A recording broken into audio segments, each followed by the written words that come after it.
Good morning, everyone. Starting the video off with at the end of the cul-de-sac. I'm currently standing in a roundabout,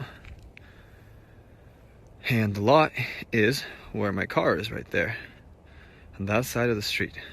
So we have a big house right here, about 4,600 square foot. We have a nice home right there. It's like a cabin style with partial views. Kind of see right there. Then a shared driveway with a neighbor right there.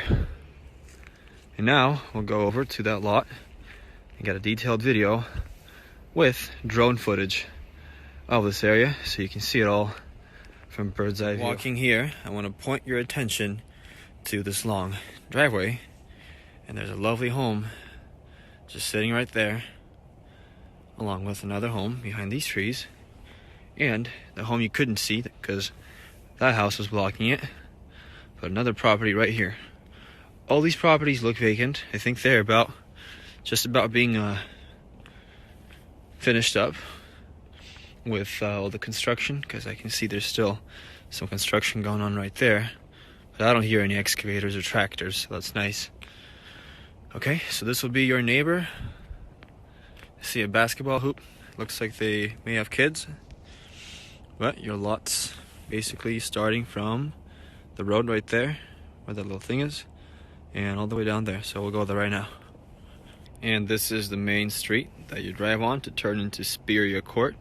That leads to the cul-de-sac and roundabout. So interesting thing that I have just noticed. Your lot actually starts right here.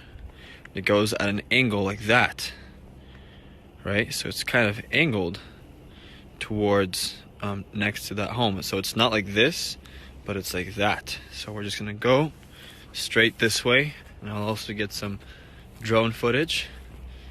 But the goal here is to find and locate the view as advertised in the photos, and see if there's any trees we can cut down to open up the view some more.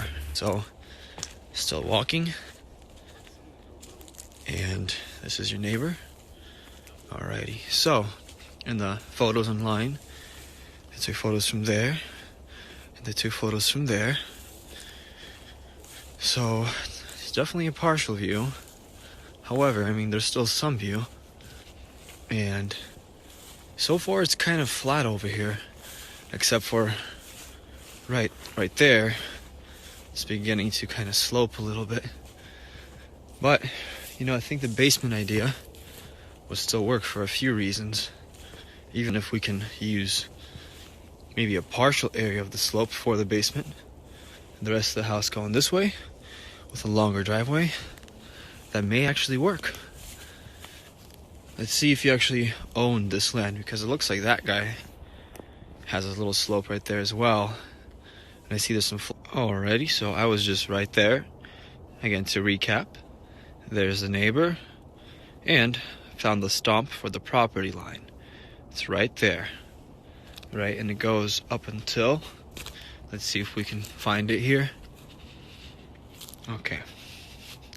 So I'm not seeing it, but I'm just gonna assume, based off the photos, that the property line... Oh, actually, hold on a second.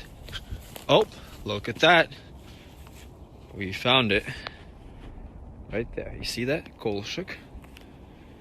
So, looks like that right there belongs to you.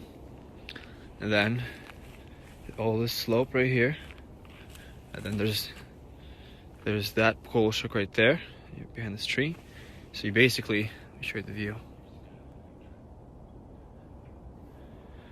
So unfortunately, you might not be able to cut these trees down just because I don't see them falling.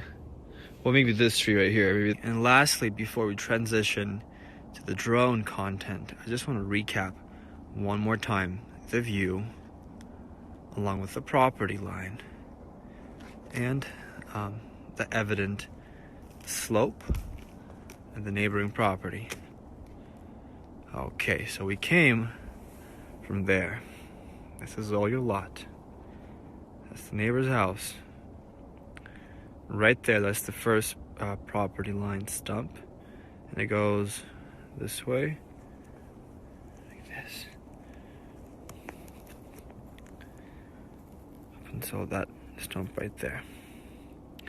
This is about a 70-degree angle.